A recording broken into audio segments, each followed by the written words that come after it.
Hi, everybody. Welcome back to LA Not So Confidential. We are at episode 85, and we are recording in early mid-ish December. Maybe. Good morning, Dr. Scott. Good morning. Yeah, we don't usually record in the morning, do we? Top of the morning at 8 o'clock on a Sunday. That's all me, though, because we've packed so much into every weekend. First of all, I'm like, how is it Sunday? But it's like December is just bananas. So thank you for entertaining this early morning. You know, I have to look at every year of the week before Thanksgiving to the week after New Year's is just all bets are off. Yep. It's like pretty much all bets are off. Yeah. This is the last episode of the year, though. Right. 85 total for LA Not So Confidential. And we just wrapped up a really fun, very small, intimate Patreon party, but was totally fun. Yeah, we had a great group of people. It was so nice. 2 people from New Zealand. What? I know. I'm still reeling by that. That's so amazing. Midday, next day for them. So funny. I was going to tell you, remember we got an outreach from a lovely professor at Barnard College in New York. And I did a guest lecture a few weeks ago and I got a box of Barnard swag. I'm so excited. That's right. Yeah. So where is Barnard and what did you talk about? Barnard College is part of Columbia University in New York. And it's a really fantastic school with a great reputation. There are nearly, I think, 50 majors at Barnard. Oh. And they basically are like a real, what I would consider a liberal arts college, which is what my undergrad was. And let's make sure everybody understands, if there's somebody here that doesn't understand, liberal does not mean in this context political. It means that the foundation is that you may be pointing in one direction for your career path and you want a specific education for that, but your background education is going to be very well-rounded. So it offers degrees in humanities, arts, social sciences, natural sciences, a lot of interdisciplinary areas. And I got an outreach, we did via the website from Dr. Taylor from a psych class that she teaches and asked if one of us would be available to speak about any subject we wanted to. And one of the things they wanted, if they wanted to see if you were available or both of us at different times, they wanted to talk to you about working with sex offenders, which is, of course, always a fascinating topic. Yeah. And since you did that a lot longer than I did, I said, well, Shiloh's super busy right now, but she'll get back to you in a year when she finishes all her other commitments. But I was available and I offered to talk about working in corrections. And so I did a presentation on working in corrections and really great interaction and great questions. And it was super fun. I love that. I miss working with students so much. Yeah, especially in a field like psychology, because you're pulled to it for that level of curiosity. I don't think anybody comes into this field that isn't really insanely curious about human behavior. So thank you so much for that opportunity. I was very excited and I love the swag. I love swag. That's awesome. Yes, you do. Well, so our topic for today was very recently suggested by a listener. We never pick up something like that and run with it. I feel bad as many times as I'm like, thanks, I will put it on the list. I feel like I say that all the time, but Hal S., who is a listener and one of our Instagram followers, suggested we talk about hazing. I think he had listened to another podcast that had covered a very just specific case. I don't know how much they went into actual hazing or not, but I thought this is fascinating. I want to learn about this too. So we did. And I think it's a really important topic. The research shows that as many as 22% of Americans indicate that they have been hazed at some point in their life. Wow. And yeah, we're gonna get into I literally broke this down in our outline as like the who, what, when, why of all of this. I would say the only trigger warning might be that we're going to talk about some assaults that result in death. Yeah. But yeah. So have you ever experienced hazing, Dr. Scott? I don't really think so. Are you just keeping secrets from your secret society?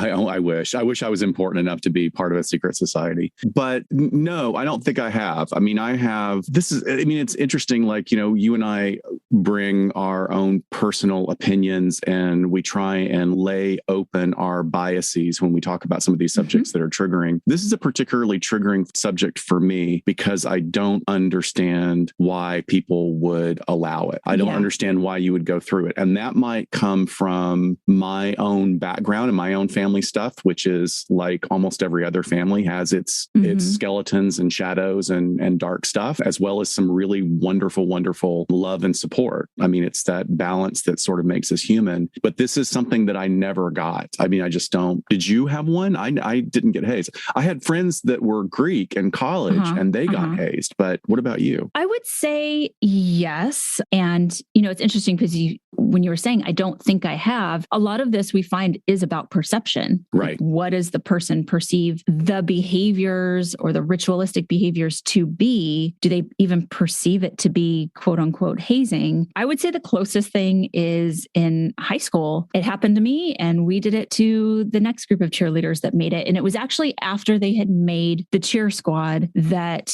we would arrange with their parents to literally kidnap them at like 5 a.m. We would pull them out of bed. And basically we told their parents, like, if they go to bed in a tank top and underwear, like just pack us a sweatshirt and sweatpants or something. But we would take them out of bed, put them in the car, go, each of us, we probably paired up and then we went and got like 3 or 4 girls, however many you could fit in a car. And we would take them to Denny's for breakfast. But while they were at Denny's for breakfast, we would quote unquote do their hair and makeup, which was not a pretty thing. So they looked crazy. By the time we got to school early, we had them do cheers in front of the school as all the other students were arriving in their pajamas with crazy makeup or masks on their face, like beauty masks, hair all stuck up crazily. And they had to be at school like that all day. And I swear, my senior year, I didn't get my driver's license until I was 18. So I never drove anywhere, but I was paired up with my friend Candy, who is this wild redhead who is actually on the flag team. You think of the flag girls as being a little bit more like reserved and subtle. She was wild. And it was fully like that scene from Old School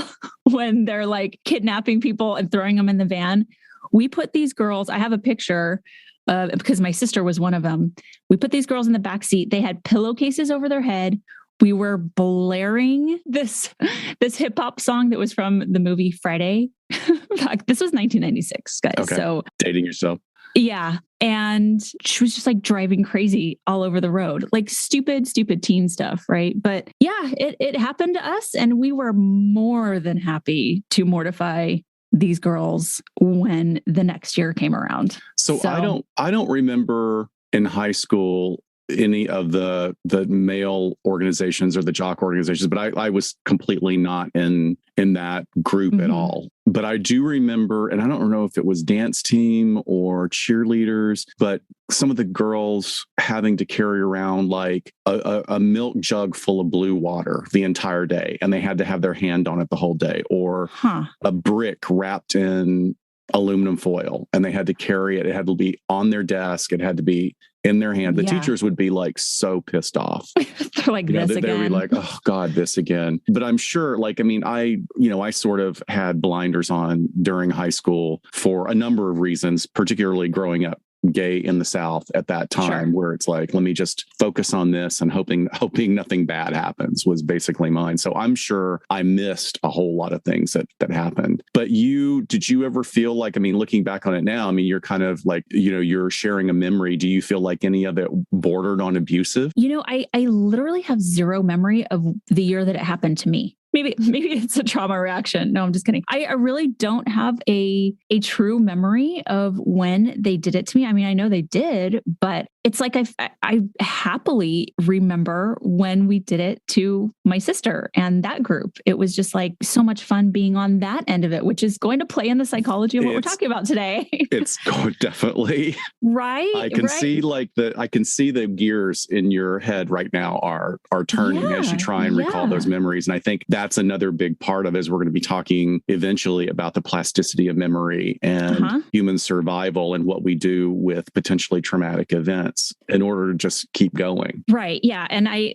jokingly say, that it's a trauma reaction, but when you're a teenage girl, what is more mortifying than looking awful at school, right? And not that I feel like I had any more weight on that than any other teen girl my age, but it had to be incredibly awkward and uncomfortable all day long. And there I was, ready to pay it forward to the next class. Well, I had a really close friend in high school, and we stayed in touch and were close for many, many, many years. Really great guy, very unbelievably gifted artist that I had known since my freshman year. And he graduated with me from our high school. He went to one of the huge state universities to study art. And he had two brothers in the Greek system. He went into the Greek system, pledged the fraternity, made it through the hazing. And, he successfully, like you said, he gladly, joined the organization. And when we would meet, and we had like a thing where we met every summer, every holiday, we hung out. It was like this ongoing, just picking up exactly where we left off. And I would ask him, like, what was that like for you? And he would describe things like,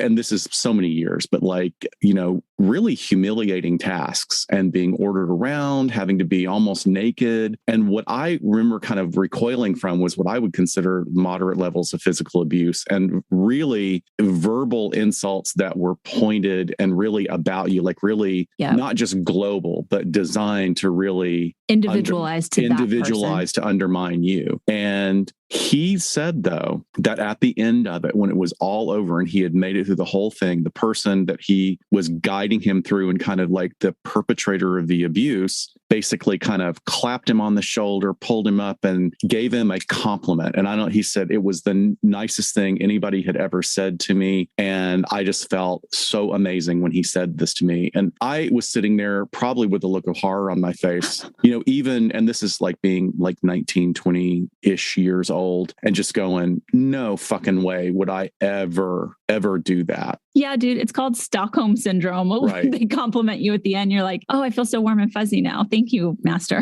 Right.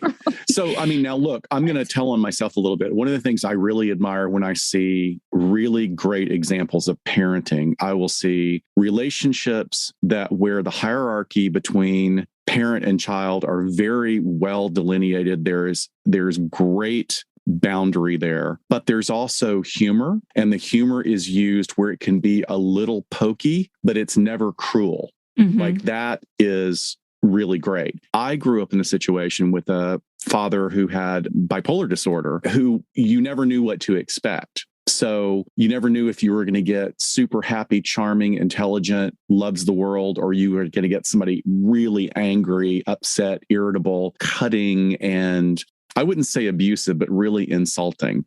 So because I got a mixed message, maybe my defense mechanism is like really, really strong with that, where I go, no fucking way. I'm not into that at all. But let me tell on myself, I was also, when I was a mean guy too. Like I remember getting into a community of arts and artists and like sitting at a table at college with a bunch of theater majors and dancers is like, holy shit, there was a lot of insults. People were scared of us. They were scared of us. And I would be scared of a 19-year-old me and my mouth. Okay. All right. Well, so, it's a long way you've come. Really. Thanks for letting me share. Yes, absolutely. I think that's so interesting to look at our own experiences and backgrounds and developmental histories and how that might play into this, and whether you would have a severe reaction to it to where you'd be like, nope, I'm not even interested in entertaining this for whatever benefit, or do people move forward with it anyway and are severely impacted because it repeats some things they've experienced. Thank you for sharing that. It's also the context of we define things and we look at things in a much broader and much more healthy way than perhaps we've done in the past. Sure. Well, let me give you a very early example. So in 1928, there was a 19-year-old football player at the University of Texas, and he died from electric shock. Oof.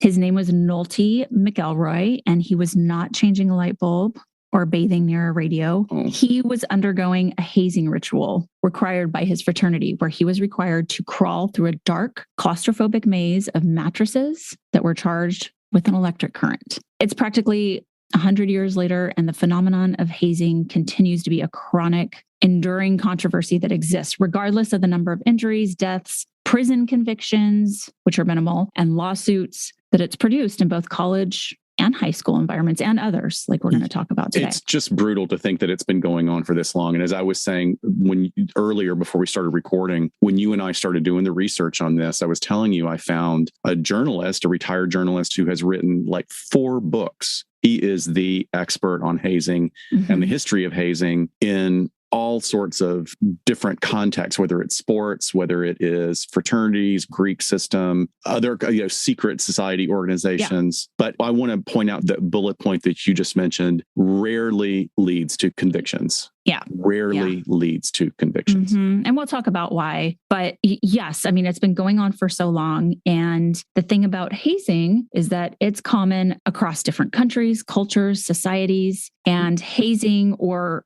other ritualistic initiation behaviors have been practiced for as long as we can go back. So we're going to get into that and the why, but let's talk about the what. What are we exactly talking about when we mention hazing? Right. I've aggregated the information from a lot of different sources, and we talk about hazing as a form of rite of passage for transitioning into something exclusive like a fraternity or a sports team. But interestingly enough, as much as news coverage as the fraternity examples get, the newest research indicates that sports teams are the major source of these experiences. So let me give a simple definition. It is the abuse of new or prospective group members, or, and I'm quoting from one of the sources, the imposition of strenuous, often humiliating tasks as part of a program of rigorous physical training and initiation. That can include humiliating and sometimes dangerous initiation rituals, especially as imposed on college students seeking membership to a fraternity or sorority. Yeah. So you mentioned rites of passage. In some of the research on ritualistic behavior in more tribal cultures, sometimes it's referred to as rites of terror. So if that doesn't hit home, what this can actually be. Right. So the whole point is to instill terror. Yep. Right. Okay. So in the more brutal world of hazing rituals in Greek systems and the sports world, the wide variety of ordeals suffered by hazes includes physical assaults, scarification, sleep deprivation, labor, and others that we will hit on later. Now, what's interesting is that there's sort of a dual movement in the college system in that everybody wants to get on board and say, we are taking care of this. It's not going to happen anymore. We're not going to let these things happen. And yet it still happens. But I found several webpages. I'm going to focus on the University of Michigan's webpage because they really did a great job of explaining everything and laying out the rules that they're expecting all incoming students to understand. I would say that I don't know how much any student really prepares themselves by reading these things, or parents for that matter. But in Garrett's law, hazing is defined as including the following willful acts with or without the consent of the individual involved. It means physical injury, assault or battery, kidnapping, Shiloh, or imprisonment, physical activity that knowingly or recklessly subjects a person or persons to an unreasonable risk of physical harm or to severe mental or emotional harm, degradation, humiliation, or compromising of moral or religious values, forced consumption of any substance, placing an individual in physical danger, which includes abandonment, and undue interference with academic endeavors. Acts of hazing only include those acts which are done for the purpose of pledging, being initiated into, affiliating with, participating in, holding office in, or maintaining membership in any organization. Acts of hazing include acts indicated by an individual onto one or more people. So they're really getting specific, right? Yes. So when I hadn't seen this in a definition before, but it's compromising of moral values. This reminds me. So my college boyfriend was participating in Rush. Actually, we both did. I'll get to that later. But we were both criminal justice students. And I remember the fraternity that he was rushing, that they said, hey, we know that you want to have a career in law enforcement. We're not going to make you do any of the illegal stuff that we do here. So they carved out a little, like it was a thing they did for the criminal justice students. If they knew your job trajectory was one that had to be clean, they had to steal like a road sign or something if I'm remembering correctly. But they basically told him, like, you're allowed to sit out on this one. Interesting. Yeah, very. Yeah, we're going to carve out this level of illegality in order for you to. But these other guys, but these other guys about their record. Really, but they've got to go rob a bank. So hazing can include anything that creates a risk of injury to any individual or group, causes discomfort, causes embarrassment, involves harassment, degradation, humiliation, ridicule, or the willful destruction or removal of public or private property for the purpose of initiation or admission into, affiliation with, or as a condition for continued membership in an organization. So again, I like how they really nailed it down. Like, we're describing anything possible that you guys could be thinking of that are going to affect these students. Good. Yeah, because too often it's left up to interpretation. So as we look and kind of take that University of Michigan policy and step into the legal realm, here in California, it is a crime. It's Penal Code Section 245.6. So the 245 sections are all assault sections. And this is California's law against hazing. It makes it illegal to participate in initiation activities that are likely to result in serious bodily injury to a current, former, or prospective student. They specify that no injury actually has to result for the crime of hazing to take place. And it's more about the likelihood of serious physical injury that makes the activity illegal. The hazing that does not result in serious injury is a misdemeanor. Here in California, it's punishable by a fine of up to $5,000 and up to 1 year in county jail, which is the incarceration punishment for any misdemeanor here is only up to a year. And hazing became a crime in California only after 2006, when there was the death of a Cal State Chico student who was forced to drink copious amounts of water and, of course, undergo some other stuff, but died after having to drink all of that water. So as of 2019, there are 44 states that have passed laws prohibiting hazing. Of those 44 states, only 10 states have laws that explicitly make hazing a felony when it does result in death or serious injury. That's staggering to me. Yeah. Yeah. So there are 40 states that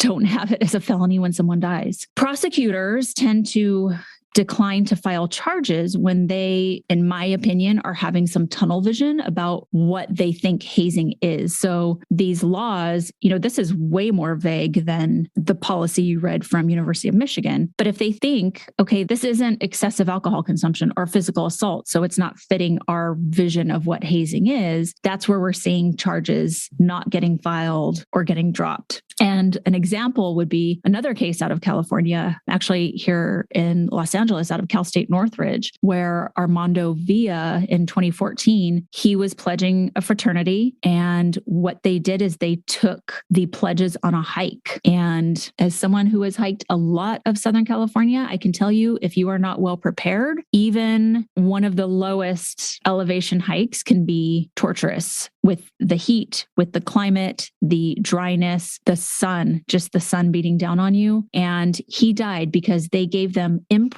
on purpose, improper fitting shoes. That sounds like torture in and of itself. They did not have enough water. They did not let them wear proper clothing. It was completely designed to be a really tough hike. And he ended up dying on the hike because of all of the elements and everything at play. And nobody got prosecuted because it was a hike. It wasn't what we think of when we think of hazing. So 2 things, just to reiterate for anybody, just to make sure people understand the hiking out here in this environment. We are a desert environment, even in the Los Angeles area. There's high desert, there's low desert, even though we're close to the ocean. It is very dry out here. And if you don't stay hydrated, you can go to the doctor for your checkup and the doctor was like, you didn't hydrate, I can't get any blood. Yep. That's a common thing that happens here. These kind of things just are heartbreaking to me when you hear that nobody was held responsible. But it does reflect back to that University of Michigan list of issues, because that is designed, as much as we would like to go, oh, great, the college is on top of it. No, what the college is doing is that they are making sure, hey, we explicitly outlined what you're not allowed to do. You can't hold us responsible. You have to hold the individuals or the fraternity or sorority authorities or society responsible. And then as we will further explore as we go through this episode, that rarely happens with real convictions. So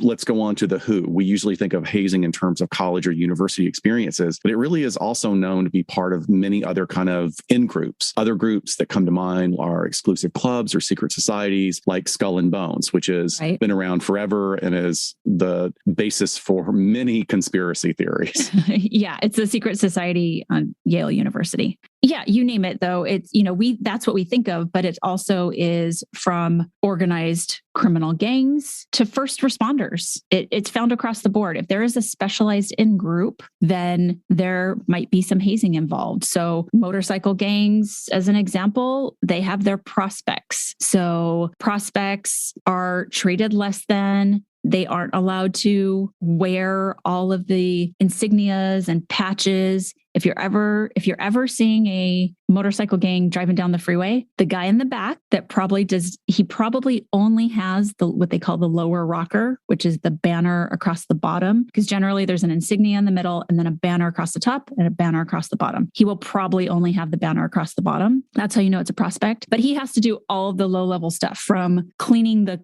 clubhouse. I hate saying clubhouse. That makes it so jovial. The clubhouse. Let's go to the clubhouse. Mickey Mouse's clubhouse. So he has to do the cleaning and kind of the grunt work, but he's also going to be doing hazing type activities that we think of, the binge drinking, and trying to prove himself in different ways. And that can be in criminal activity as well. So it might be the lower level stuff, I just want to make sure I'm not referencing like Sons of Anarchy. I'm going off of my old knowledge. Right. But okay, we need some equipment to do this. You need to go be the one to go steal it. So it could be low level, like stealing. Like Radio Shack batteries, or are we talking about No, totally. Okay. Yeah. Radio Shack, I don't think Radio Shack even exists anymore. No, I don't think so. But like something from like motorcycle parts, and they're going to go to Pep Boys and kind of five-finger discount something. Right. Like the guys that are higher up in the pecking order don't want to be the ones that get busted for shoplifting, It's kind of beneath them. So that sort of stuff. But then as it gets closer and closer to them becoming full members, the criminal activity level of sort of proving yourself gets higher and higher. So very similar to other types of criminal gangs, but just an example that I wanted to throw out there. We also see it at the other end of the spectrum, first responder professions, right? Another very specific in-group. There is this definite sort of delineation between the civilian world and the non-civilian world, or the sworn and non-sworn, if you want to put it that way. So just an example, my brother is a firefighter and he's over the age of 45, and he's been a firefighter forever. And he recently changed departments to get a little closer to home and kind of finish his career in like a slower area. And he's still the new guy. They still treat him like a boot, where he has had to do all the cleaning, all the undesired chores. I'm talking scrubbing toilets and all of that BS. So it still happens. That blows my mind. For somebody that's already achieved that level of success and reputation, to have to do that all over again, it just seems, again, it's just so outside my paradigm. I don't get it. Yeah, and I don't know if I would say that that's hazing. It's very cultural, and I know I'm getting in blurry gray areas. It is the way that things are done. It's the way that it's always been. One of my least favorite phrases ever. Yeah, I don't like that either. But I don't know if I would say, other than him texting me and going, "Oh, this is bullshit," how much it's really impacting him physically or psychologically. Well, maybe we're looking at it then as a spectrum. Yeah, here's an example here. Is like, I wanted to give another example of like a fringe movement. Like, well, it means not so much fringe. It's become certainly more well-known and mainstream as the Proud Boys. Ugh. And they were initially sort of a virtual gathering of narcopathic fever dreams after founded by the ousted founder of Vice. I love the documentaries and stuff that Vice does. I think that they are cutting edge. They take, we quote them all the time. I think they're great. One of their original founders was found to be like problematic, and they were like, dude, you're out. He started his own media prospects and a group called the Proud Boys that allegedly promotes traditional masculinity. And their jump-in initiation includes being beaten by other members while having to shout out the names of 5 types of breakfast cereals. Oh my God, that's the dumbest thing ever. I thought it was the dumbest thing ever. But like, if you're having the shit kicked out of you, you're on the ground in fetal position and somebody's kicking you in the kidneys, it'd be a big deal. But then I went and I looked at videos online, and it's like little slap fests, like slap, slap, slap, slap, slap, slap, slap. I mean, it's don't hit me too hard. Cheerios, Cheerios, Frosted Flakes. Oh, you're hurting Narcopathic fever dream. Can that please be like the name of a, I don't know, festival we do one day? Yeah, that should actually be a band name, is Narcopathic Fever Dream. That is too funny. All right. So those are some very specific examples, but let's move on and talk about the high profile stuff, those that we hear about, especially when it comes to injury or death. Right. So when it comes to fraternities, there's cutting, branding, labeling, or shaving parts of the body, a lot like, the final level of NXIVM, which was a cult, right? Oh, right. Required greeting of members in a specific manner when seen on campus, required walking in groups to class, dining hall, having to carry certain items, like I told you, loss of voice due to having to yell, which actually is a thing even in the cheer community, right? Yeah, of course. I mean, they don't direct us to like yell so much that the purpose is to lose your voice, but I guess it's one of the consequences. Right. Performing a special tasks for the members or others, requiring attendance at late night sessions, resulting in sleep deprivation. Very interesting. Like, sleep deprivation is really impacted my roommate, my first semester roommate. Like, he was just worn out trying to do pre-med and, just all these things that were required of him. Well, this also sounds like NXIVM, like get up at 3 a.m. and play volleyball. Yeah. And like, okay, maybe it's not required, but you are definitely going to feel like you're missing out on whatever knowledge is being bestowed at that time, right? Gross. I just keep thinking of Keith Rainier, that nasty, not being able to sit down because of soreness from paddling or other physical applications of pressure and injury to your bottom area. Physical exhaustion from exercising. Then we start to see some of the athletes, you start seeing people getting really worn out, their grades impacted, and being one of the ones that's really huge is being dropped off and having to find their way back, which is some of the cases that have come up of people that were dropped off in the middle of nowhere being expected to walk back, and then they get killed by a car on the side of the freeway. Jesus. Or get mugged or jumped by actual criminals in the area.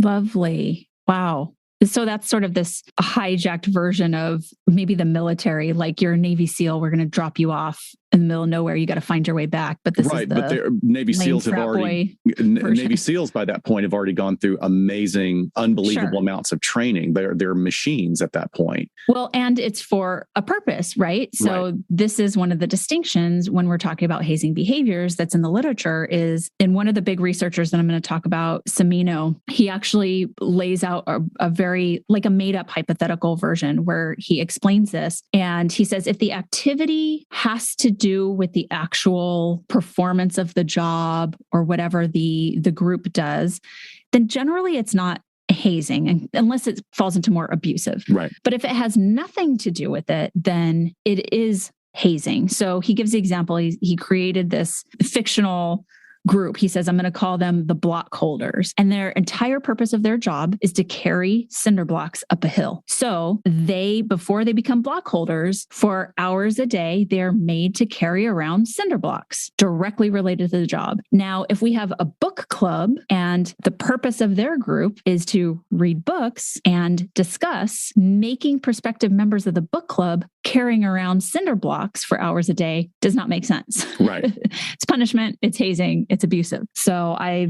like that. And that's a great distinction. Yeah. Yeah. When we talk about, is this part of the job? Because I'm going to talk about the military in a second, but we think of some of the stuff the military does and trains as pretty brutal. And, you have people yelling at you and it kind of feels like, is this hazing? Anyway, let me come back to sororities. We find with sororities, there are some things that mimic fraternities in terms of the binge drinking, like the high alcohol consumption that's expected and directed, as well as even some physical assault stuff. So an example example would be, not pummeling in fights, but having girls face a wall and be blindfolded and they're hurling expletives and, talking down to them and pointing out their flaws and asking them to say things and repeat things. And if they get things wrong, then their faces are shoved into the wall. So, some physical assault stuff happens with women. It's not as much as we see with the fraternities, but a lot of what their activities revolve around are issues of shame and sexuality. So really,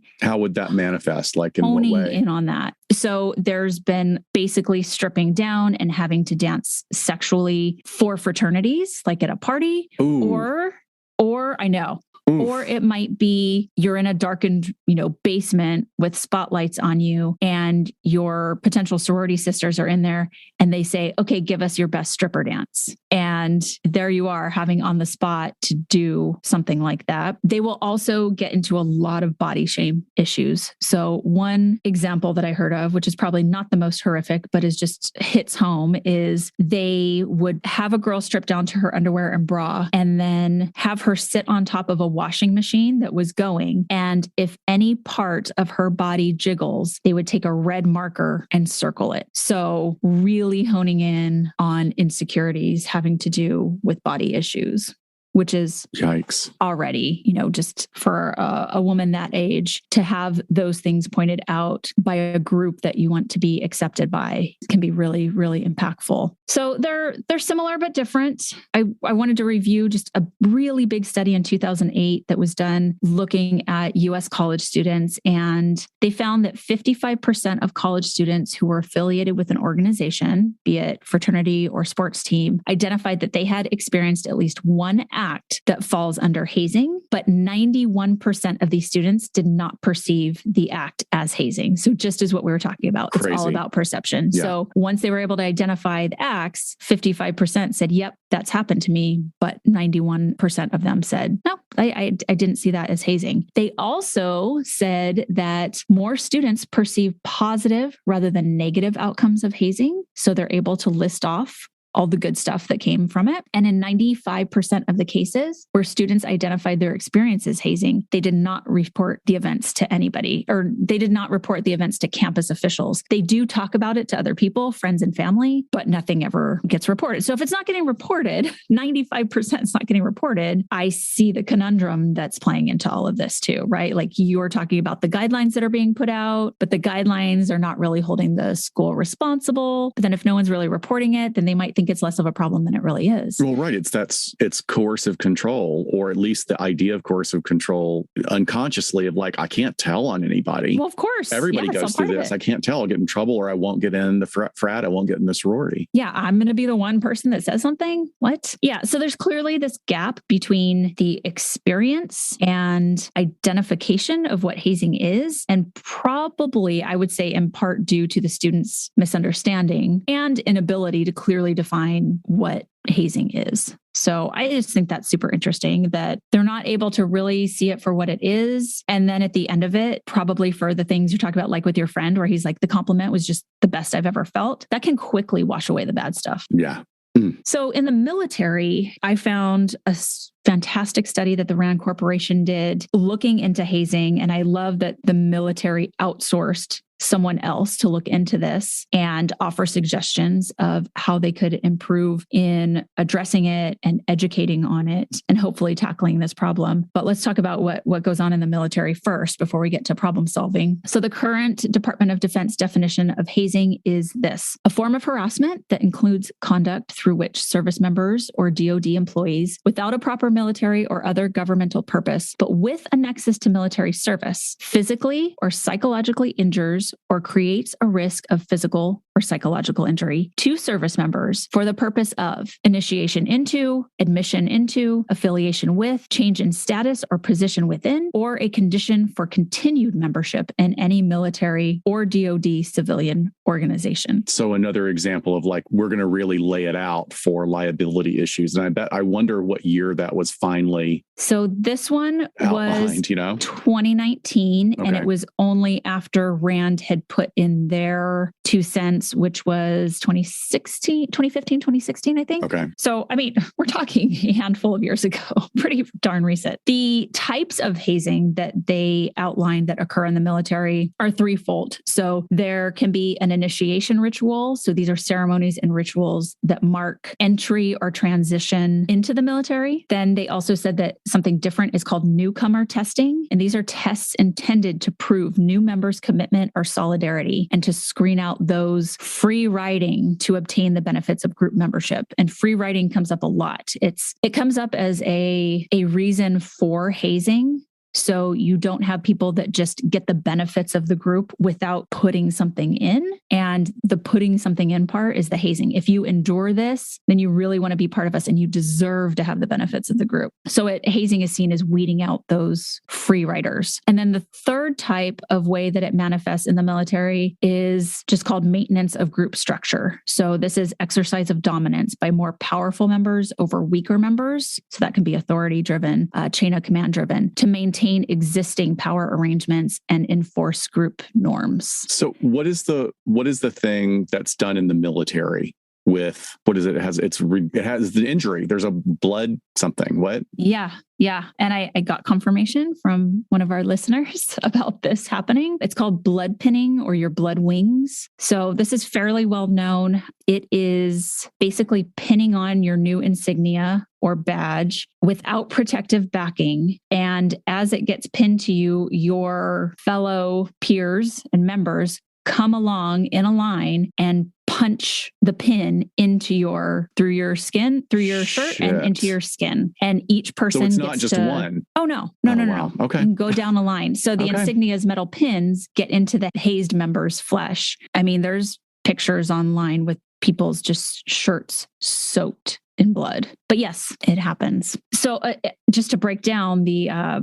percentage of hazing behaviors in the different branches, Marine Corps, you're leading the way. You by far and away have the most incidents of hazing of all behaviors. 11% of your behaviors are hazing related. Army's at 9%, Navy's at 5%, Air Force doing pretty good at 2%.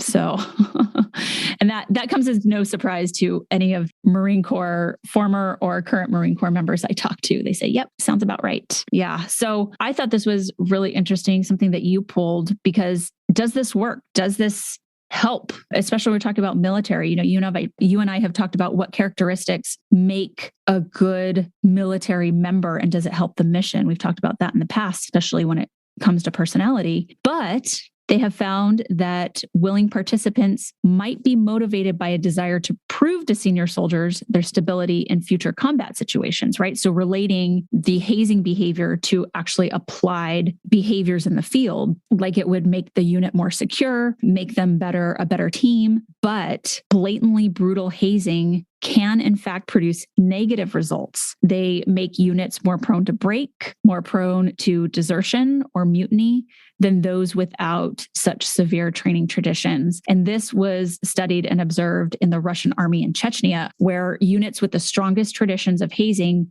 were the first to break and desert under enemy fire. Wow. That's really interesting. And I can't help but think or wonder how much of that has to do with it being the ideals of masculine role norms or male role norms, masculine ideology, that disallows many males in our cultures emotional outlets. They don't have an emotional vocabulary anyway to process what's happening. I'm not saying it's any more worse or less worse than hazing rituals that involve women, but women may be more equipped to process what's happening to them when it's happening to them at the effect of other women. Yeah. I don't know. That'd be an interesting area of research. Yeah. Sure.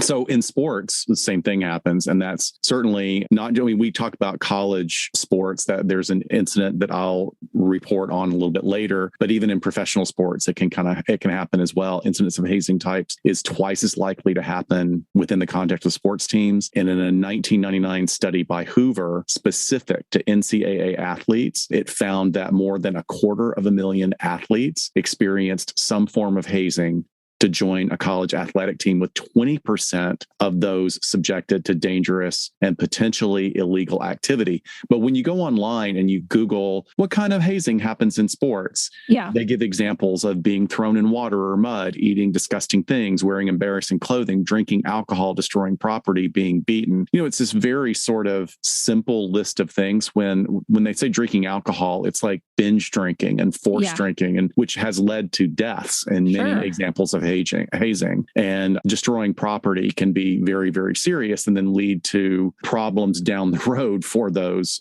athletes themselves, because they've now engaged in illegal activities. Well, that would be interesting to kind of tease apart a little bit is, when you rattled off that list, it kind of sounds a little juvenile. And I wonder if there's this awareness because universities have so much money built into their sports, right? Of course it is. Everything, that there's got to be some awareness of, hey, we can't do something that one is going to injure one of us because we physically use our bodies every day, or get us thrown in jail and not be on the team anymore, because now there's really a consequence to the university. Like, they're going to be pissed and they're going to shut it down because the real consequence is money. Well, that's a whole other, and I have dear friends who are major football fans. I mean, of course you do.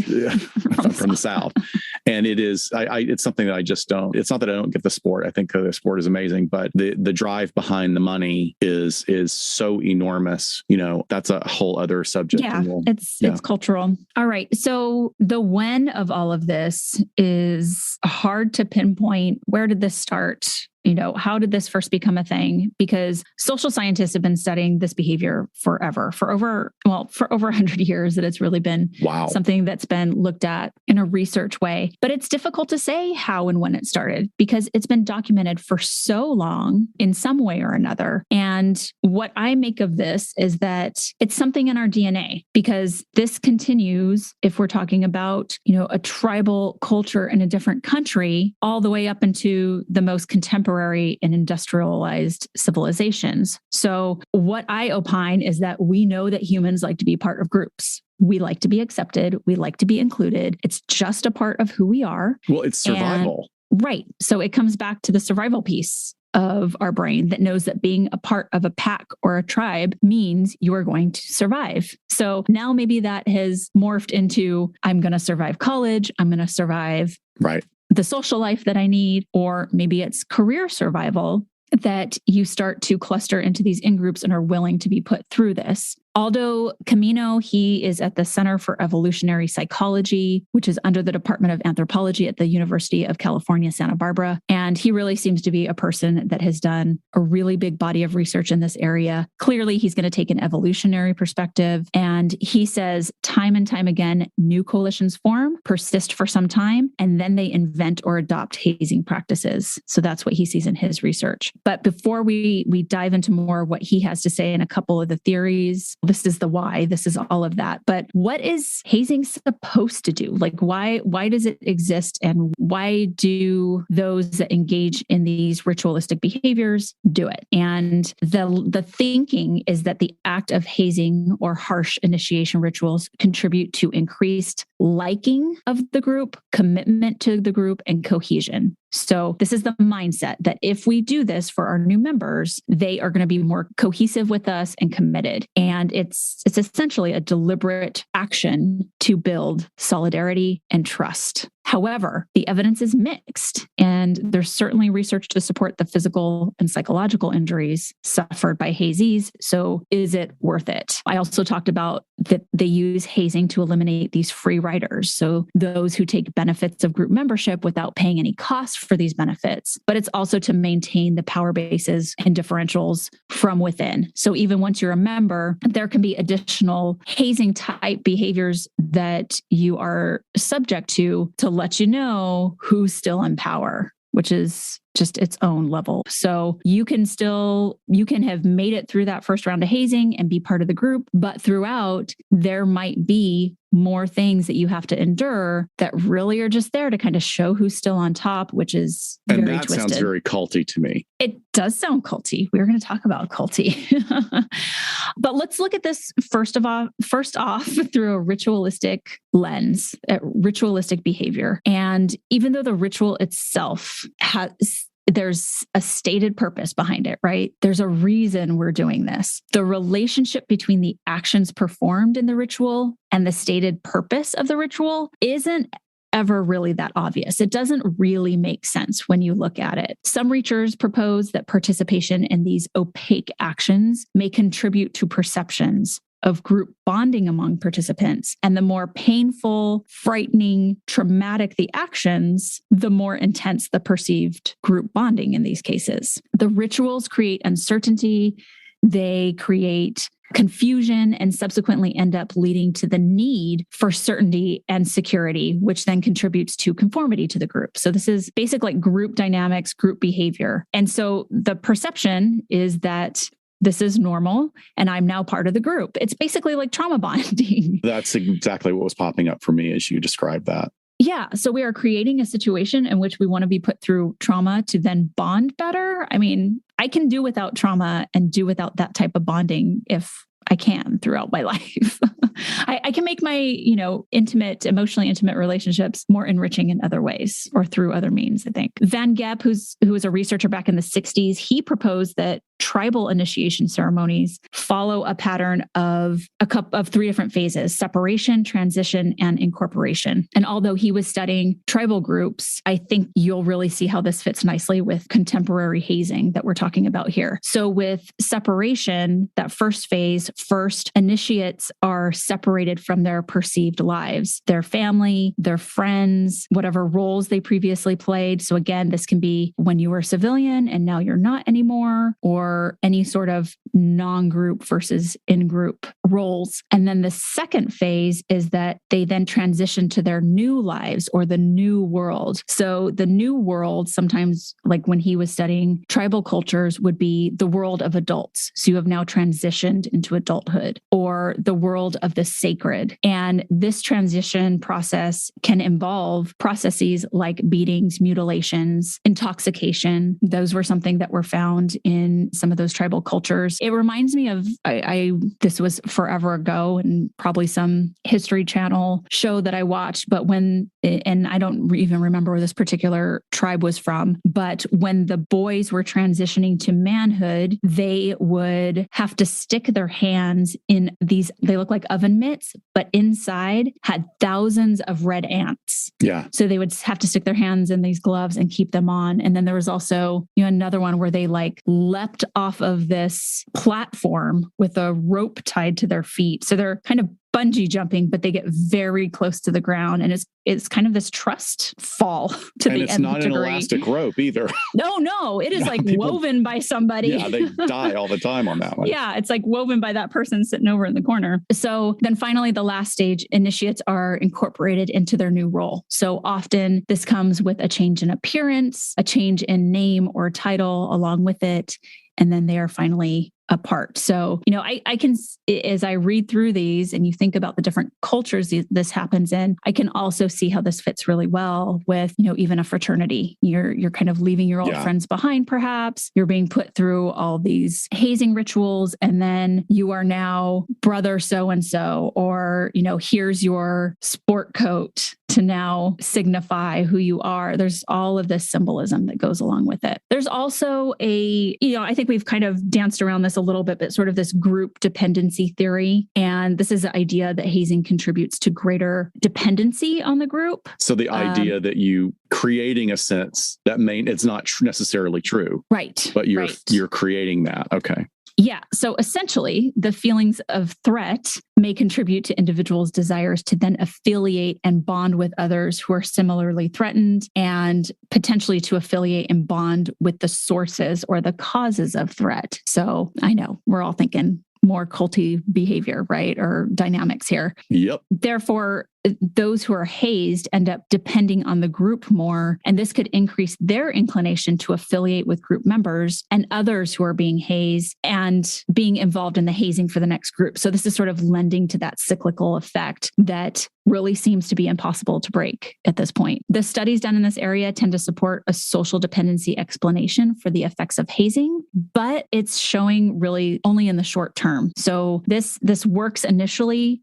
So maybe it is a way to sort of get them in the door and get the buy-in, but it's not something that really lasts long term. But I guess the front end is the important, to get people to buy in. Yeah, it seems like that. It's like maybe the group isn't depending on long term, especially if we were to apply this to 4-year college. We don't need you to do that. Although, I mean, that's one of the things that's always touted as a benefit of the Greek relationships is that, and it really is, I mean, studies show it's like people that are involved in Greek societies, especially from Ivy League colleges, they have doors open to them regardless of their facility or their intelligence or their ability. The earnings are much higher. The career pathways just open up, which they don't open up for other people that don't have those connections. Yeah, definitely. So Camino, he's the one from University of Santa Barbara. His theory is called automatic accrual theory. And he puts it right out there that hazing really is a complex phenomenon that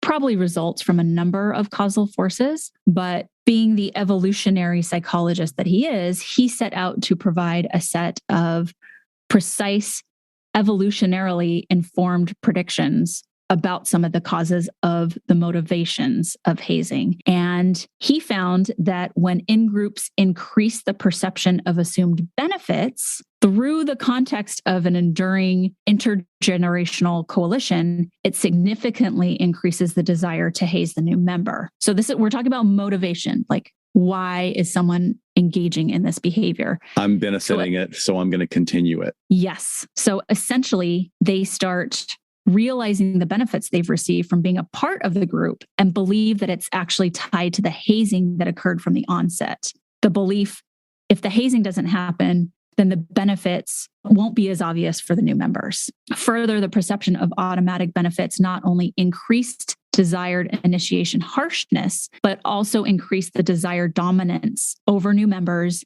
and demands for new member labor during the initiation. So again, here we have this endless cycle that lasts for generations and has been created from, in his view, really putting this false sense of, oh my gosh, all these benefits are actually coming from the thing that came first, which is the hazing. Right. So those are really interesting theories. I think it is, like he said, it comes from a number of sources, and we can talk about a couple other group dynamic issues here. But what kind of popped out to you as far as site concepts about the hazing phenomenon? Well, before I started doing the research, I just sort of like sat down with, and made a list of like, okay, the people who engage in this type of behaviors, what would be driving them aside from what you have outlined previously as the importance of the ritual itself and what it might do on a sort of a cultural level. I was thinking about what is the kind of individual that falls for this? And then I caught myself sort of falling into this idea of what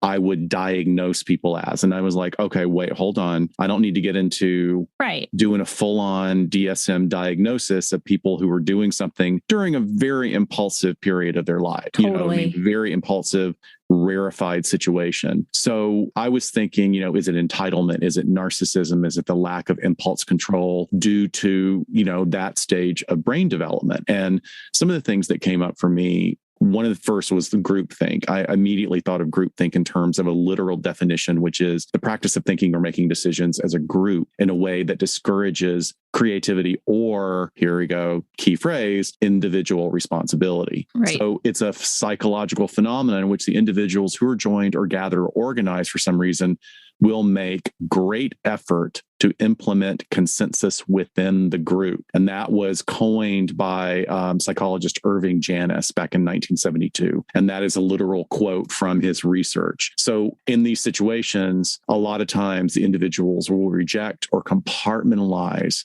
their own belief systems, their own morals, their values, their moral compass to internalize and dovetail with the opinion of the rest of the group members. Members rationalize, and there's a whole list of these things that fall within groupthink.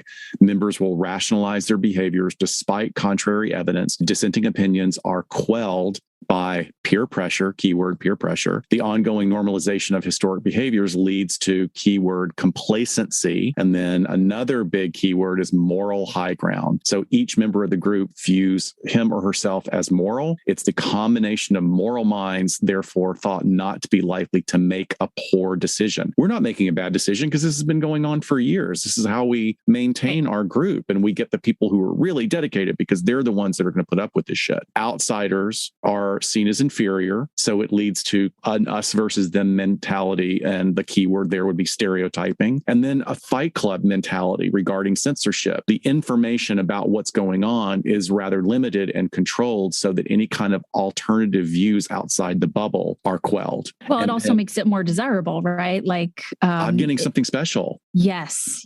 Like we've talked about with sales techniques and con artists and all of that. I'm getting the shit beat out of me, but it's special. Okay. What? And then finally, in this whole groupthink paradigm, there's keyword illusion of unanimity. So no one speaks out against it, which then validates the narrative that's been established, right? Yeah. So the idea is basically that the desire for group cohesion and agreement will supersede the individual's pull toward common sense in order to stay aligned with the group. Like a lot of cognitive distortions going on. Like when we feel icky about our own behavior, but then we look outward and see, oh, this is the norm. This is what people are doing. Our brain, in some ways, poorly evolutionized brain starts giving us excuses to use and make us feel better. But going back to what you were saying, maybe that's the biological imperative. Maybe that's built into the DNA to some extent of I have to align with the group in order to survive, because you're still thinking that you're a primitive being living 10,000 years ago and need to bring in food by the end of the day, and you need shelter, and that doesn't exist anymore. It's just all, but the drive is still there. Yeah. So we've mentioned, that this feels very culty and it's sort of cult-like behavior. I read one article that a woman wrote for Cosmo about her experience in a sorority, and for all the crap she was put through, at the end, she said it was worth it. Like it was, and she owned up to the conflictual information that she was writing and feeling and all of that. But she says, quote, from the very beginning, one message colors everything you do. If you want what we have, if you want to be worthy of our attention, if you want to be one of us, you'll do what we say. Which I was like, culty. But which comes first, the chicken or the egg, right? So I'm thinking, yes, this does sound very culty, but cults are using these same tactics and techniques to utilize hazing to gain compliance. So it's something that, obviously is like in our psyche right now, and everybody's talking about cults, but this is stuff that has been done forever in all sorts of different So maybe it's good that we're talking about that. So when it comes to these events that we're giving examples of where people's lives are in danger due to hazing, to draw that parallel of like, let's pop the bubble here and look at how it aligns with other dangerous phenomenon like cults. I mean, the cults have a very specific set of parameters, but they also require a defined leader or leaders, singularly. Yeah. So where in the situations that we're describing regarding hazing, where it's a constant renewal of behavior that is passed on through generations of group leader or leaders. So the senior class is always going to graduate, and there's going to be people that pop up and like, okay, now I'm the king of the mountain, the queen of the hill. True. It's my responsibility to pass this on. And I don't know. I mean, this also seems like it appeals to our more base, cruel nature. I don't think there's no human that doesn't escape having a shadow self. I'm going to talk from a Jungian perspective, but still. Well, that's a good point that you make, because when cult leaders die or go away, the cult kind of dies, right? I can't really think of one, and I'm not super up on my cults, but I can't think of one where it's kind of gone through generations. I'm sure that exists, but there's a really great horror movie about that very thing called One Bedroom. If anybody gets a chance, low budget horror movie, one of the most disturbing things I've ever seen. It's made I think in like 2 years ago. Oh my gosh. Yeah. I was thinking of Midsommar because, they do have the elderly generation go to their demise. in a very specific way. And that's also religious, and in order to ensure the continuity of the group, and supposedly has some supernatural connotations as well. I think in that particular one. Anyway, but you were talking about tangent. But you were talking about cognitive dissonance. How does that play in? I mean, this dovetails a little bit with what you were saying and how I pointed out there's some distortions going on, but cognitive dissonance theory could work nicely here, in which, it's where individuals whose, their actions or behaviors are discrepant with their thoughts and their attitudes. And so when there's that discrepancy there, you start to feel extreme discomfort. So what do we do about that? And for example, like after humans go through trouble or pain to attain something, they end up attributing more value to that object, whether or not that object warrants that value, because the more trouble or pain they go through, the more they need to justify their efforts of why they feel that way or why they put themselves through that to obtain an object. And just thus, the more value they place on it, an object can also mean membership in a group, like that goal, that end goal. So it might not line up with your thoughts and attitudes and morals, but again, you sort of justify, right? Yeah. So this is a weird thing to dovetail it with, but I remember talking to a friend of mine who's a plastic surgeon, and he talks about a version of this within people who get plastic surgery. And the pain, if there are a lot of alternatives now, but like say back in the day when it was nothing but like your alternative was a facelift, where we're going to slice your face up, we're going to yank everything really tight, sew it up. You're going to be swollen as shit. You're going to be in so much pain for a week. The swelling's going to take 9 months to come down. Oh, good God. And people, this is, we have now a lot, there's a lot more advanced techniques right now, but every patient he would interview is a day after they regretted it. Like, this is the worst pain ever. It's awful. I hate it. I hate it. I hate everything about this. It's awful. And then as soon as the swelling went down 9 months later, they would all minimize how much pain they had been in. And then they found also through studying that the people who had been through all that pain would completely minimize it to other people, not necessarily saying, oh, it's worth it. It's worth it. It's really painful, but it's worth it. But they would go, oh, it's nothing. Oh, it's nothing at all. I got over it in no time. When they had been sobbing with pain. Because we have this plasticity of memory that leads us to minimizing or compartmentalizing traumatic events, particularly ones like this that are socially acceptable. Huh. Or like having more than one kid. See, I didn't fall for it. I was like, nope, I didn't like that. I'm not doing it again. Yeah, I can't trick myself into thinking labor was nothing. And I got an epidural. Well, at least also you're not passing it on to other people like, oh, it's no big deal. It was nothing. It's a miracle. It's a miracle. No. It's wonderful. What I pass on is nobody needs to be a hero. You get that epidural. Don't let anyone think that you're less of a woman for not doing that. Yeah. To each their own birth experience, your own birth plan, do whatever you like. Right. All right. So let's talk about effects on the victim or the hazee, what impact it has on their mental health. Right. That Cosmo article was very enlightening in that they stated that universities' counseling centers, their intake of new patients that are students triples during fall pledging. So, oh my gosh. That's horrific just to think about that. And 90% of those newcomers are women. I have to say that if I was a newer clinician, and I worked at one of the Cal State campuses for about 9 months to get hours when I was moving towards licensure, if I had had that experience of working with a female student who was going through that, I think I would have been very biased. That would have been, I think I would probably maybe handle it better now. Sure. But I would have been like, get out, which is not in alignment, but necessarily with what the client and their long-term goals are to succeed and move through this process. So, exactly. I'm just glad this phenomenon is getting more attention.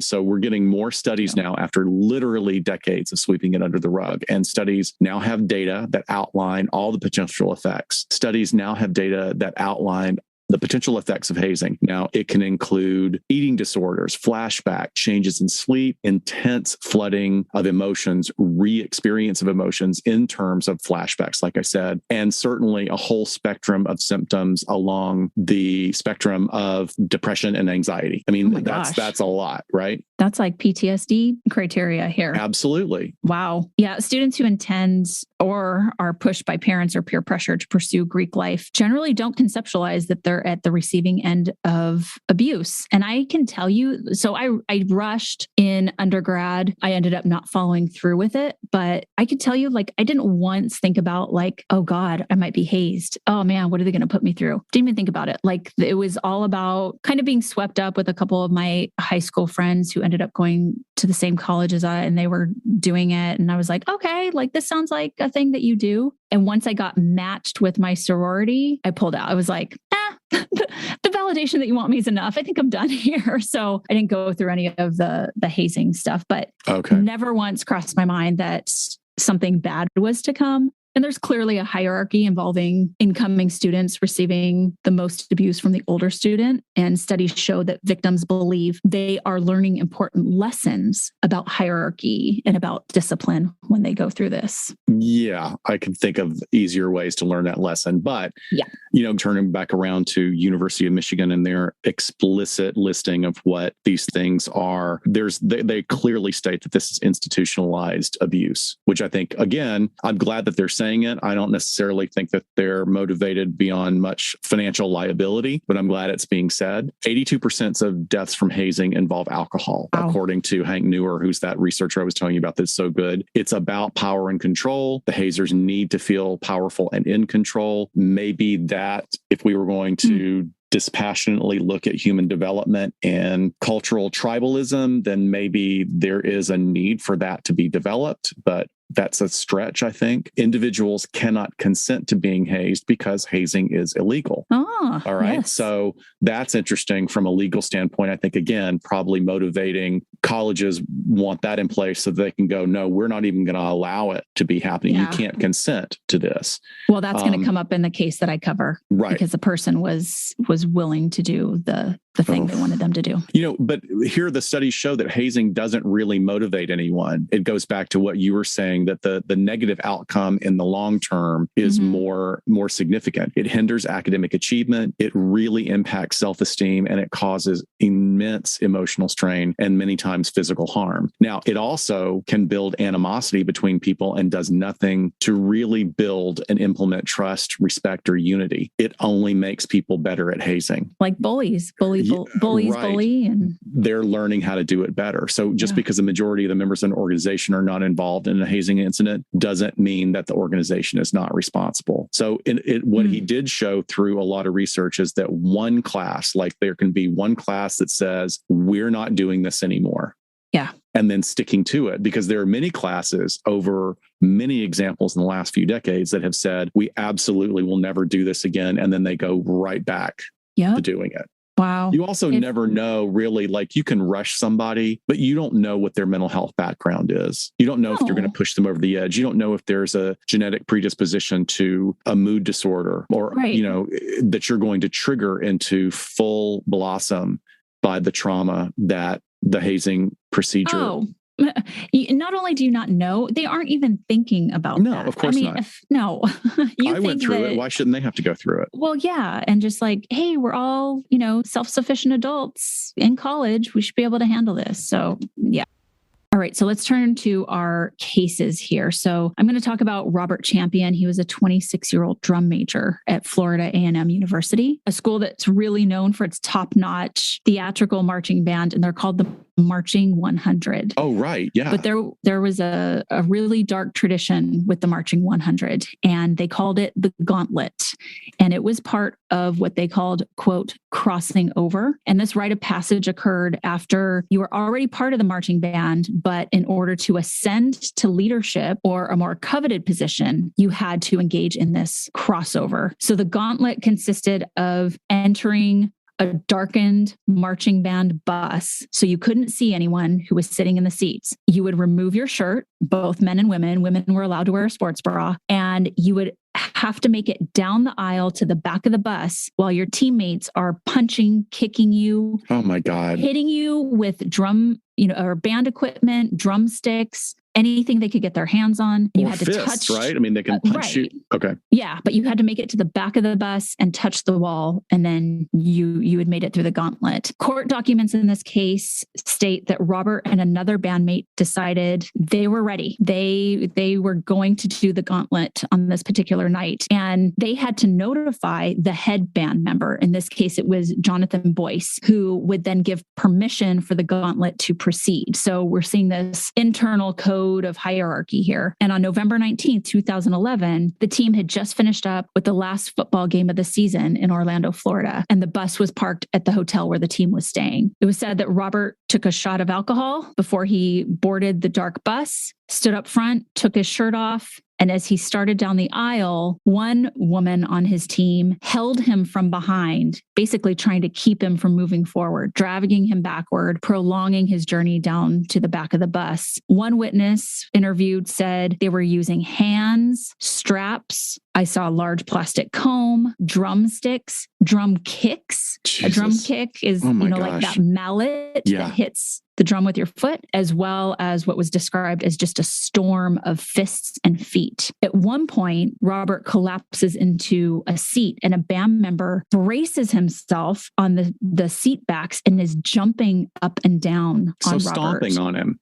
Yeah, for an estimated 15 seconds, Robert was able to push himself free and then again, just greeted with a flurry of punches as he resumed his death march down the back of the bus. He finally reaches the back, touching the back wall of the bus to indicate he'd made it. And right away, he starts asking for water. They give him some Gatorade. He then starts complaining that he can't breathe and that he couldn't see, even though his eyes were wide open. Band members lead him to the steps of the bus. He continues to complain that he's having trouble breathing, and then he goes totally unresponsive. There's a bandmate with first aid training who checks his pulse, lays him down, starts CPR. Robert vomits at one point, and then the ambulance arrives and Robert dies on the way to the hospital. Oh my God. Did they say what the cause of death was? They didn't, but they indicated that his body was just completely bruised up. So I'm assuming it was just complete internal injuries and shut down. But this wasn't the only, we talked about other things that go on, other hazing rituals once you're already part of the team, even though he was part of the team. But it came to light in the court documents that there were also what they would call hot seat beatings, where this would even take place on the bus when they were driving to events. So there was a bus driver on there. There was a band director. They were up front. They rode up front. The driver's watching the road, and the band director usually has headphones on, watching a movie, not paying attention to what's going on behind them, which I think is bullshit because bus drivers, there's cameras, they have mirrors, especially like a nice college bus like this. But multiple band members told investigators that they would be routinely called to the back of the bus, tapped on the shoulder, like, all right, you're up for this hot seat beating, especially after they did something wrong. Like if they had messed up in their performance, they would have a blanket thrown over them and they were just like pummeled with fists and drumsticks. So this, obviously there's a really, really bad history of this at this school and with the band specifically. There were murmurs of a completely botched investigation and even a cover-up in Robert's case. Wow. The family learned that the police allowed students, meaning the suspects in this case, to go back on the bus to gather their stuff before processing the bus. And then the bus was returned to the bus company without forensic processing being done. They also were able to find that there were phone records that showed that students involved immediately started reaching out to alumni, like as he is being driven off to the hospital in the ambulance, they're calling alumni saying, holy shit, this thing just happened. How, and there was advice being given of how to sort of displace responsibility. Really awful, awful stuff that is showing this generational support and allegiance. And protection. Yeah. And so initially, none of the students involved were ever put on academic probation or arrested. 4 students were briefly suspended, but then they were allowed to go back to school. The school's band director was fired, but then they reinstated him and then just put him on admin leave. Robert's mother Pam Champion had this to say, which I think is just a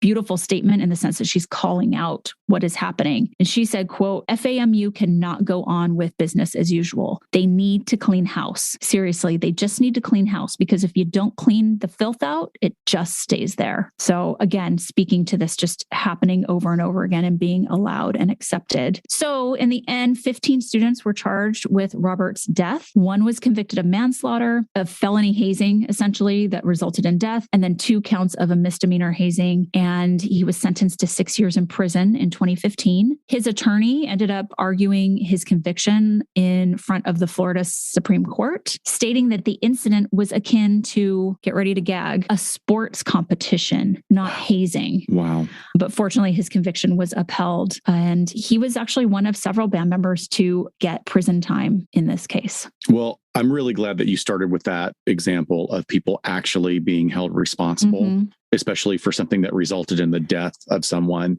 because unfortunately that doesn't happen all the time. In fact, the majority of the cases get pled down, or even the charges that come up at the beginning are mild. Right. So I have one from 2016 at Wheaton College. Wheaton College is an evangelical Christian school in Wheaton, Illinois. 5 football players in 2016 were charged with a brutal hazing of a fellow student, resulting in a list of felonies. During the incident, the victim was blindfolded, stripped, bound, gagged with duct tape, beaten, threatened with rape, and further assault. He was then left on an elementary school's baseball field in the middle of the night. The assailants took his phone, his wallet, and 1 shoe, leaving him virtually naked. So this student makes his way back to campus and manages to call his family. His mother arranges to meet him with his grandparents at a nearby hospital, where the ER staff called police and they conducted a rape test. And it was concluded that the victim had not been penetrated, but clearly had just been beaten brutally. And the assault caused labral tears in both of his shoulders that required surgery. Oh my God. Yeah. And any kind of shoulder, like we've talked about all the time, shoulder injuries are the worst. When the victim was later interviewed by police, he described only the assailants' voices as sounding Middle Eastern accents, and they were playing loud Middle Eastern music on their car radio. The victim himself is not of Middle Eastern descent, and it's supposed that this was a further attempt to instill fear in him. A very racist attempt to instill fear. Very, very racist. Thank you. The day after the attack, the victim's father moved all his belongings out of his dorm. He transferred to another school within the state of Indiana. He was quoted as saying, "This has had a devastating effect on my life. What was done to me should never occur in connection with any participation in a football program or any other activity." So as I said, ironically, Wheaton College is an evangelical Christian institution in Wheaton, Illinois.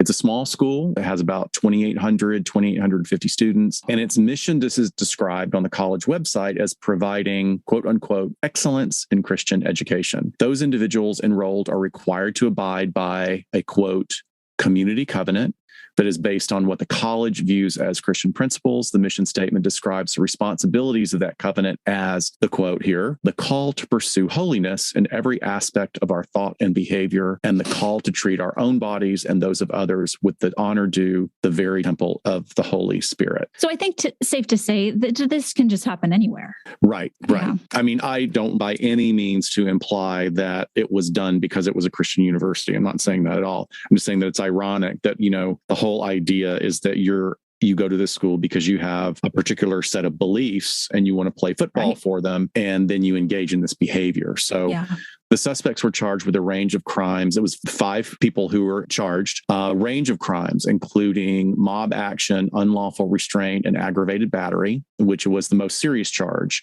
And that in itself in Illinois carries a potential penalty of 2 to 5 years in prison. However, that didn't happen. It didn't happen. The judge waived 1 year of conditional discharge to that player, agreeing with the defense that 50 hours of community service he completed while at Wheaton College satisfied the court. So a week's worth of service, 50 hours, in exchange for your victim experiencing lifelong trauma and career-ending or sports career-ending injuries. The misdemeanor count is similar to like the range, kind of in the range of a traffic ticket. That individual entered an Alford plea, and that means that he maintained his innocence while admitting that the prosecution has enough evidence to prove guilt. So his attorney described him as a person of excellent character. He was the driver. He was the driver of the truck. Okay. And I guess this was because he went to the dorm room the next day and apologized to the victim. Okay. That shows shows his character. Something. Yeah. It's something. I mean, it's something. It's something. I mean, then again, like he himself, all of them were victims of groupthink and of that phenomenon. And I'm not letting anybody off the hook, but the other assailants received 1 year of conditional discharge. Each were fined $250 in order to complete 100 hours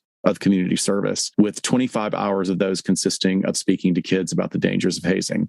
One, apparently I did research, and I don't want to mention any names. Like I'm not mentioning any names at all on this one, because if you want to go look for it, it's all online. One of the assailants continues to do hazing speeches around the country, which I think indicates maybe he really realizes the impact of this. One of the other assailants is quoted as saying, "This college prank was never intended by anyone to harm or even upset him. In fact, quite the opposite. Anyone that's grown up with brothers knows that sometimes boys in friendship wrestle with each other or even give each other's Charlie horses when that other is not looking. This was never really meant to be much more than that." Oh, boys will be boys. They will. But let's also, so you want to give people the benefit of a doubt. I mean, I think that's always important. We want to follow the standard laws. We want to respect those.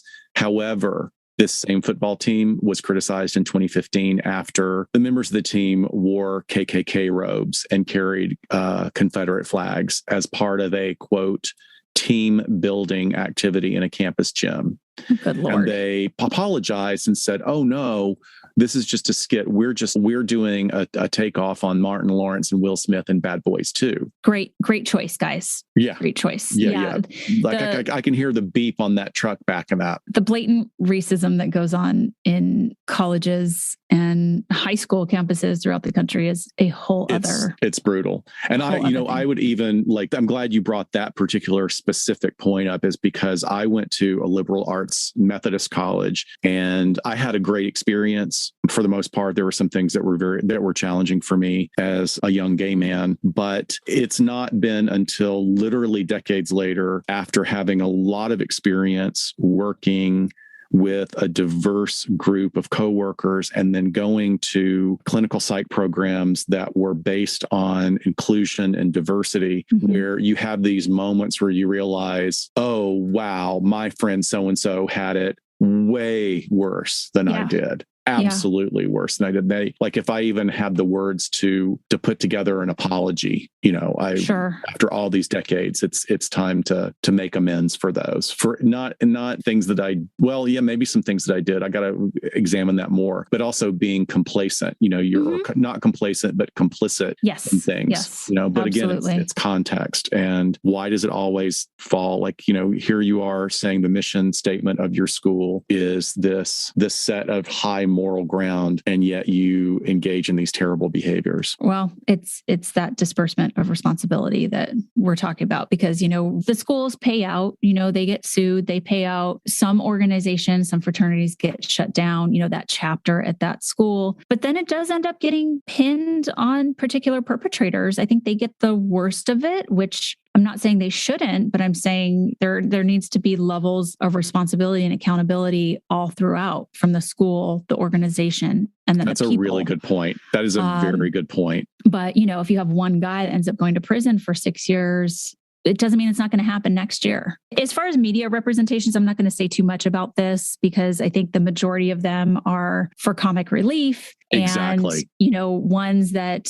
we can maybe relate to, we laugh at. I think of Super Troopers, one of my favorite. I don't really watch cop movies or shows, but this is such a great group of comedians and they're so hilarious. Meow, I want to watch the movie. Do you, Meow? Right, meow. But they have a rookie that they just fuck with the whole time. Old school, right? I already mentioned that. There's the cinder block trust test, where they have the guys on the ledge of a building with a cinder block tied to their penis, and they have to trust that they made the rope long enough that when they drop it off the ledge, that they will be okay. I'll let you Google that and watch it for yourself to see what happens. Or, more like drama depictions like The Skulls, which is based off of Skull and Bones, with sort of these elaborate theatrical trials that they put these guys through. Or Jawbreaker. Remember Jawbreaker?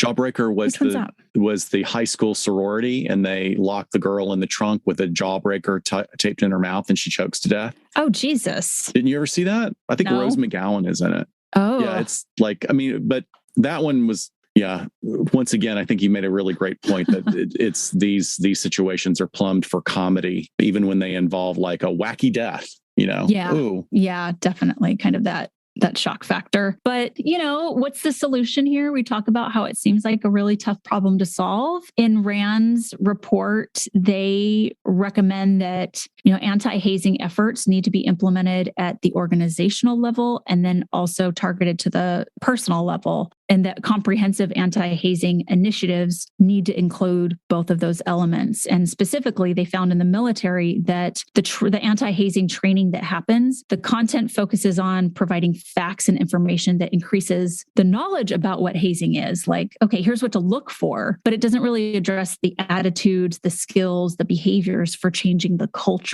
So I love that they recommended that that's what needs to happen. And I agree, after doing this research, I think if we taught students, here are the mind tricks that they're using on you, maybe that will make an impact, or at least make them go, what's going on here? Am I going to fall for this? Do I need to be a part of this? There's a lot of benefits that come from being part of an in-group, especially career support, emotional development. I mean, all those things can be done very well, but you don't have to build the cohesion through basically institutionalized sanctioned abuse. Right. But once again, an episode where it was suggested by someone, I mean, I've thought about it. I never realized that there was this much research or the extent. I mean, you read about these things and then they kind of like, well, that's a terrible incident. And then you kind of file it away. Yep. And how much information is out there that we have no idea about because people don't report it, right? Until it becomes injurious or causing of a death. Yeah, if you really want to feel the impact of this, Dateline did a special where they sat down with about a dozen parents who had lost their sons. Oh my gosh. To this, including Robert Champion's parents were on there. And just feel what it feels like in that room where you send your kid off to college and to start their life and some bullshit like this happens. We got to put a link up to that. Sad. We'll put a link up to that on the page and stuff. All right. Dr. Shiloh, thank you for this lovely Sunday morning.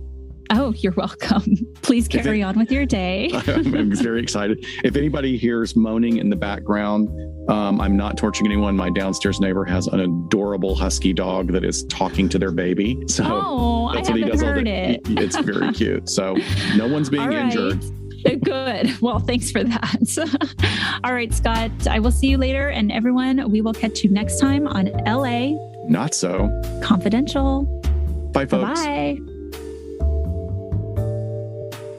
We sincerely thank you for spending some time with us today. LA Not So Confidential is part of the Crawlspace Media Network, and each episode is hosted, produced, and edited by Dr. Scott and Dr. Shiloh.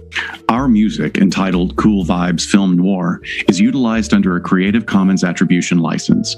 Cool Vibes is composed and performed by the amazing Kevin MacLeod, who graciously allows us to use this great piece of music. Please check out his YouTube channel at handle 1HMNC. All of the resources for each episode can be found on our website at www.la-not-so-confidential.com. You can find us on Instagram at LA Not So Podcast, on Twitter at LA Not So Pod, and on Facebook at LA Not So Confidential. Please hit subscribe so you never miss a new episode. Lastly, we'd be honored if you joined our Patreon at patreon.com/LA Not So Podcast, so you can be the first notified about upcoming live events, social gatherings, and super cool swag coming your way. Thanks for listening, and we'll see you soon.